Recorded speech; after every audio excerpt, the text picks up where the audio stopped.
and thank you for joining me here at Why the Book Wins. My name is Laura, and today I am sharing movies that are better than the book they were based on. And the majority of videos I make here at Why the Book Wins are book versus movies. So I compare the book with its movie adaptation or TV show in some cases. And I don't know exactly how many I have done so far, but I know I started this as a podcast in 2020, and through the 4 years, I'm close to having done 200 episodes. And so I think I'm like in the 180, 185 range. I need to count, but I am not saying that I therefore am an expert, but I am saying I have a lot of experience analyzing adaptations.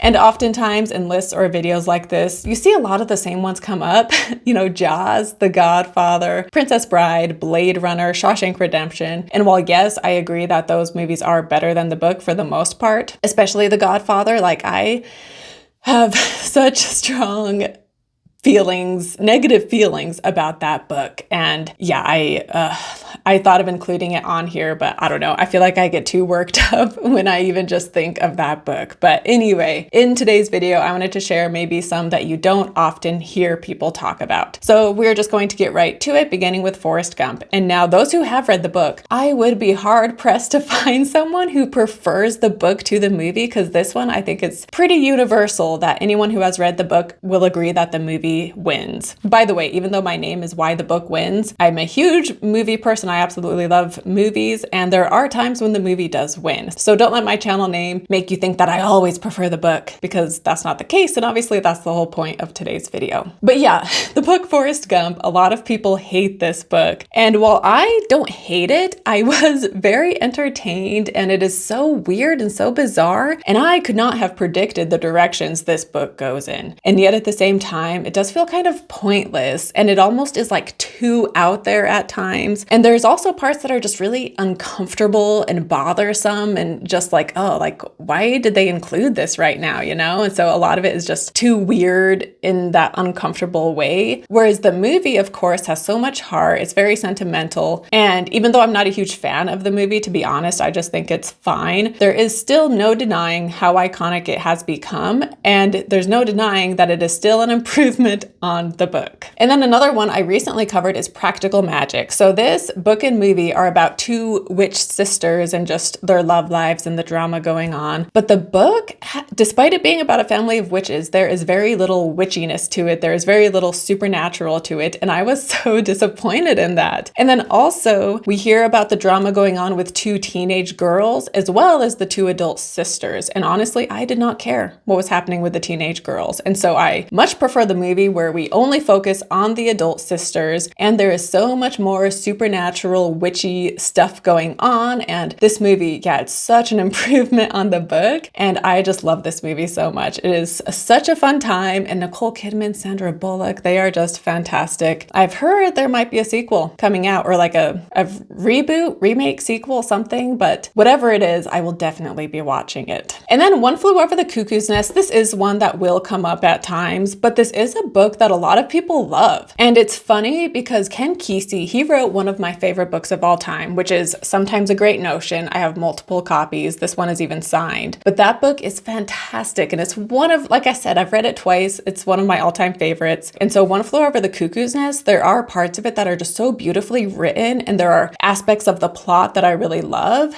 But my problem with this book is that, we have sexist characters in a book, fine, whatever. But my problem is that this book, the message of it is very misogynistic. And the message Kesey is going across is just so offensive and wrong and misogynistic. And so anyone who gives this book glowing praise, I'm just are you not realizing what Ken Kesey was saying with this book? Whereas the movie gets rid of that aspect while still staying true to what was good about this book. And then Are You There, God? It's Me, Margaret. This book is so sweet and cute, but it's writing about serious things that people were often talking about at the time this book was written, really important topics. And the movie really captures this book and the tone of it so beautifully and stays true to the story and stays true to the sweetness of it, but it adds more going on with the mother and the grandmother. And so I love this because the book is just a coming of age story about Margaret, who is 11 years old. But the movie we see it's a coming of age story that kind of spans generations, because we see that her mom is having a coming of age moment as well as the grandmother. And so it just shows how you don't stop changing once you reach a certain age, right? You don't stop going through phases. And so it's just this constant thing we experience throughout life, no matter our age. And so I just love what the movie did with this book, and it was amazing. And then how Stella got her groove back. So this book is so short,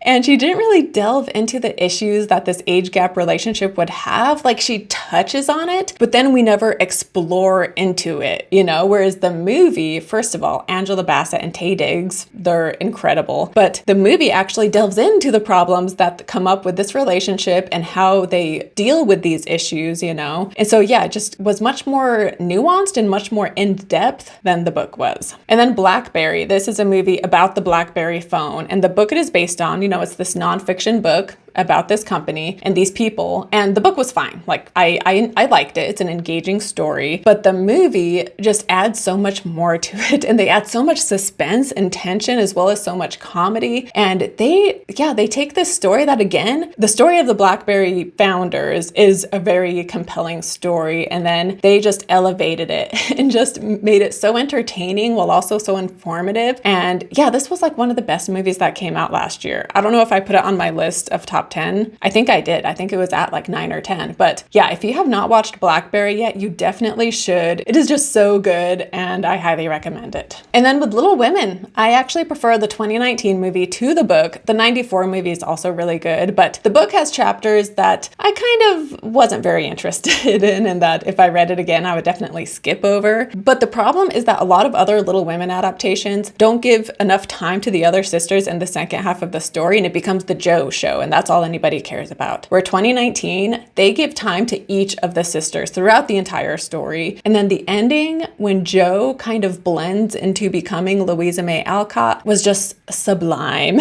And yeah, I love this movie. I love all of the performances. I think it's a fantastic adaptation that stays true to Louisa May Alcott's book. And yeah, I preferred it over the book. And then The Time Traveler's Wife. This video is coming out soon on Monday. And this book, I had so many problems with it. It reads like some teenage girl's fantasy, like wish fulfillment. And then so much of it comes off as problematic, and yet it's written as if it's supposed to be romantic. And it's also very bloated. So much of this could have been cut. I don't know what her editor was thinking in keeping all of these pointless things in. Whereas the movie is just a really good romance with a cool twist of the guy being a time traveler. And the movie actually does address some of the more problematic issues between this dynamic they have. Whereas again, the book never addressed that. It just plays it off as being romantic. And so yeah, I prefer the movie over the book, which some people really love the book. So me saying I preferred the movie is a bit controversial potentially. But if you want to hear my in-depth thoughts, stay tuned for Monday's book versus movie video. And then The Joy Luck Club. This book is of course fantastic, but I prefer the movie because the movie includes some added scenes where the mothers are maybe more explicitly sharing their life lessons and, you know, more explicitly addressing what's going on with their daughters. And it just really elevated the book, even though the book is fantastic and I would definitely recommend it. But yeah, the movie stays true to the book while I think enhancing the messages and making it even more powerful. And then Call Me By Your Name is another one I did recently. And the writing of this book is so beautiful. And so much of what makes the movie great is thanks to the book. So much of the dialogue is verbatim right from the book. But the reason why I prefer the movie, you know, amazing performances, Timothée Chalamet, but also the book has so much of Elio, just his longing and this crush he's harboring. And it kind of went on a bit too long at times. I will say though, I like that the book, we see them through the decades. So I really like that touch. So I would say if you like the movie, the book is worth reading, even though ultimately I just love seeing these characters brought to life in such a beautiful way. And again, the performances and visually, it's just a stunning film. And again, the book was just filled of so much of Elio and this crush that he had in his fantasies. And it kind of went on a bit too long. And then The Beguiled. So the 1970s Beguiled with Clint Eastwood. is just such a fantastic movie. It's like so dark and weird, and I absolutely love the vibe of it and the ambiance. And while being faithful to the book, they also made some smart changes, like they, made some cuts that I did not miss. But also the book had this weird tone to it at times where I couldn't tell if it was just the character who was sexist saying these really sexist things, but it almost came across like maybe the author felt that way too, and that's why he's telling this story about evil women, And so it just had a weird vibe at times, like mean-spirited, whereas the movie didn't come across as mean-spirited. It didn't feel like the director hated a woman and that's why he's doing this. It just came across like him telling this story, And yeah, the 2017 movie was very disappointing. I would recommend it because like visually it is beautiful and there are some interesting things. But ultimately, I was so disappointed with the 2017 movie. So that one, I don't know if I would say it was better than the book, but the 1970s version is just incredible. I highly recommend it. Whenever I start to think about it, it makes me want to watch it all over again because it's a very weird and, twisted story in some ways, and very dark. But yeah, I loved it. And it's so entertaining and so wild. And then The Phantom of the Opera. So the 1920s movie, as well as the musical movie from the 2000s, which of course is based on the Broadway play, those are both better than the book. For one, Raoul is so annoying in the book. In the 1920s movie, he's a bit less annoying. And then in the musical, he is much more of the hero. But yeah, in the book, he was so whiny and wimpy and I could not stand him.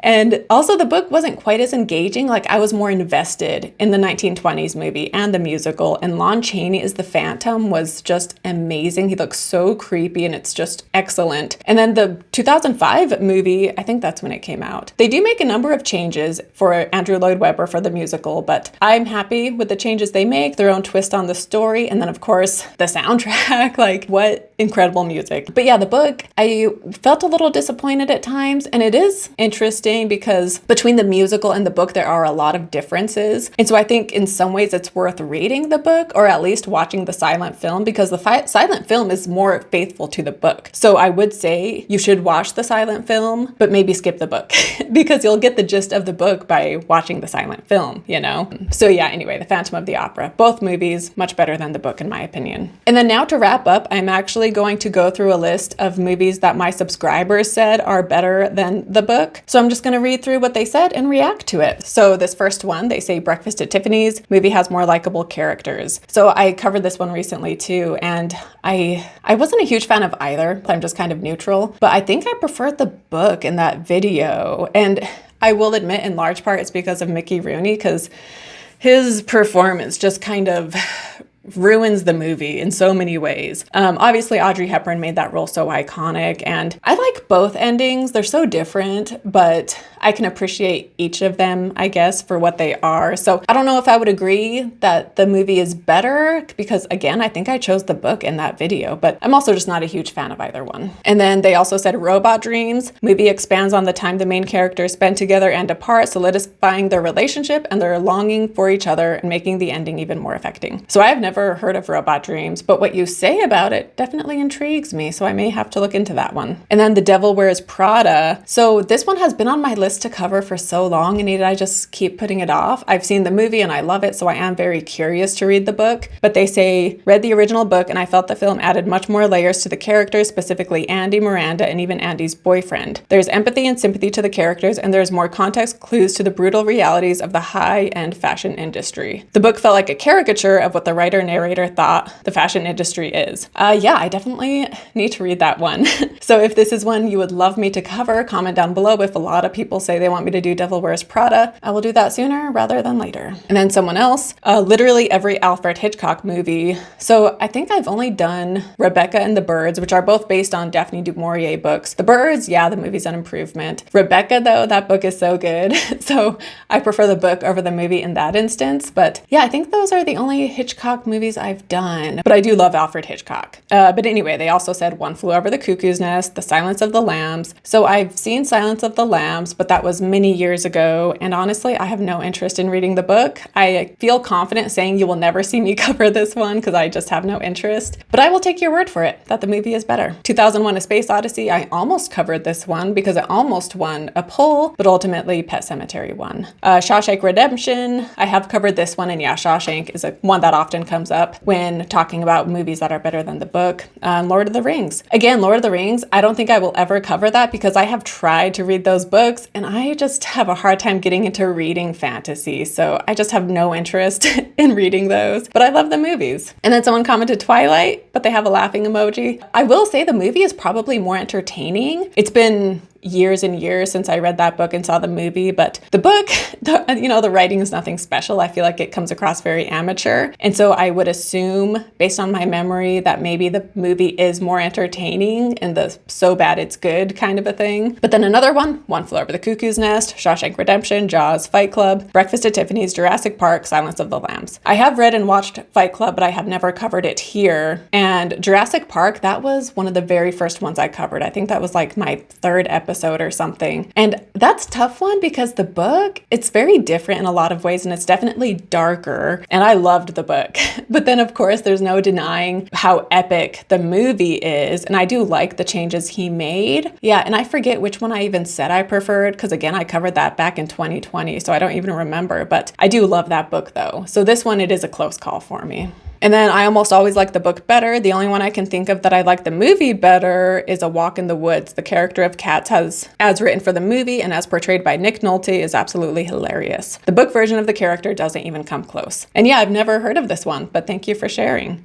Curious Case of Benjamin Button. The book was short, but the movie gave the story and character a lot more depth. Yeah, I think this is one almost like Forrest Gump, where the book or the short story is just like so absurd and doesn't really have a heart to it as far as I know based on what I've heard of Benjamin Button, whereas the movie adds so much more heart and has like more of a story and it's this epic love story, kind of like Forrest and Jenny. So yeah, that one makes sense. Blade Runner, that's a common one. And Preston, who submitted that, he was on my Blade Runner episode and he is very passionate about that movie. So if you haven't listened to our conversation, you definitely should. Giant, the movie is way better than the book. Yeah, I have been wanting to cover this because what I've read from Giant, it sounds like the kind of book I would love. It's like this sprawling family epic, and I love books like that. And then it's James Dean's final film, and I do love James Dean. I talked about him in East of Eden. So this one has been on my list as well. The book is very long, so that's why I've been putting it off. But yeah, I would love to cover this one at some point. Someone else said Jurassic Park, and then I like K-Pax. It was a good film and book. I prefer the movie a bit more. I've never read or watched either one,